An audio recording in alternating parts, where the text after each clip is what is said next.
one of the most important things for any leader to be good at. Actually, I'm going to argue it's the most important thing for any leader and CEO to be good at.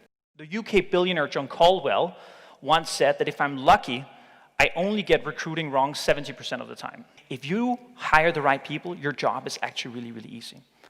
And if you do all those things right, and you apply your own rigor to this, then you're going to be better and better and better at improving your ability to select the right people.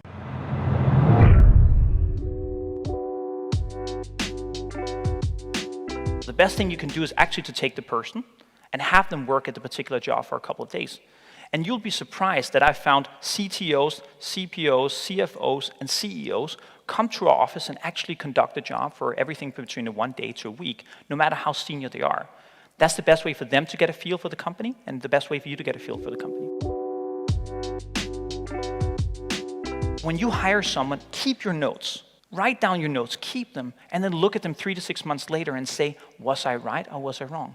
Most people just say, I hired wrong, okay, let me try again. Very few people go and say, what did I interpret wrong? Did I ask the wrong questions? Did I use the wrong tools to get that information? So keep the notes, and whether you're successful in hiring or not, go back and have a look at it. By having tools available to us that allows us to look beyond resumes, beyond the obvious, we are able to find what we call whispering talents. Now, let me explain what a whispering talent is.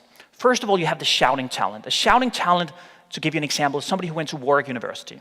They got top grades. They went to a great investment bank in the city. They got promoted faster than anyone else. That's a shouting talent. Now, anyone can spot a shouting talent because you just look at their resume, you know how they look. We like to find whispering talents. Whispering talents are just as good as shouting talents. Other people just don't know it. It's not as easy to see. Having algorithm and tools allows us to open up our candidacy flow to everyone out there. When you're looking at hiring somebody, you're trying to determine 3 different questions. Ultimately, you're trying to find out if they can deliver the outcome, but that really goes into 3 different buckets.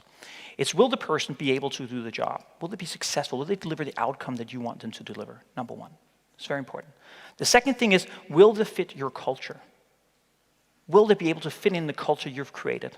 That is key. For us, that is binary. If you don't fit our culture, it doesn't matter how good you are, you're not going to be part of our company.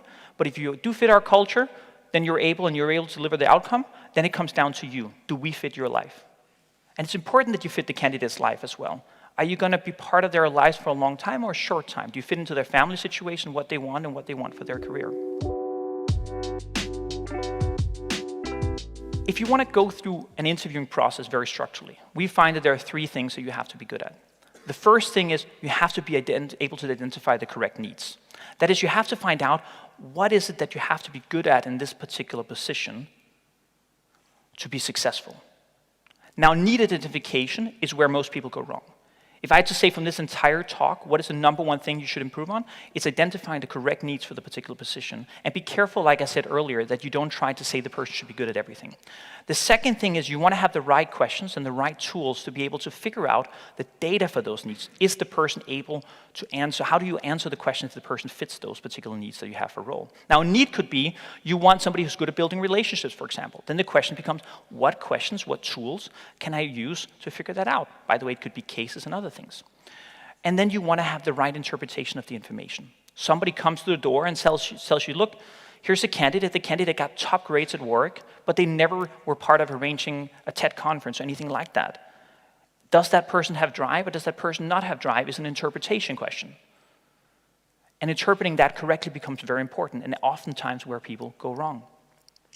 Now, the way for us to figure this out, in particular identify the needs, is we want to think about it as if we asked a Formula 1 team about their car. Now imagine you asked the Formula 1 team about the car. They would say, look, a car, this consists of chassis, wheels, suspension. Within the wheels, there are different subcategories of rubber that you can have. And you would say to them, well, how do you choose your rubber? Well, it depends on the condition, it depends on the road, it depends on how you want to drive and how your car is set up. Well, interviewing is similar. When you look for someone, a candidate, and say, look, I want this candidate to have empathy, you need to understand the trade-offs you're making. What are the things that are good about having empathy? We all say we like people with empathy, but the problem can also be it's hard sometimes to make decisions because you understand why people have it tough and you understand their situation. So you have to understand the trade-off between those different things. Hey everyone, thank you so much for watching this clip. I really hope you enjoyed it. Comment below so I can follow your journey, I can be part of your life, and hopefully you'll be part of mine as well. And if you haven't already done it, click subscribe below, and we can be part of this entrepreneurial and leadership and career adventure together.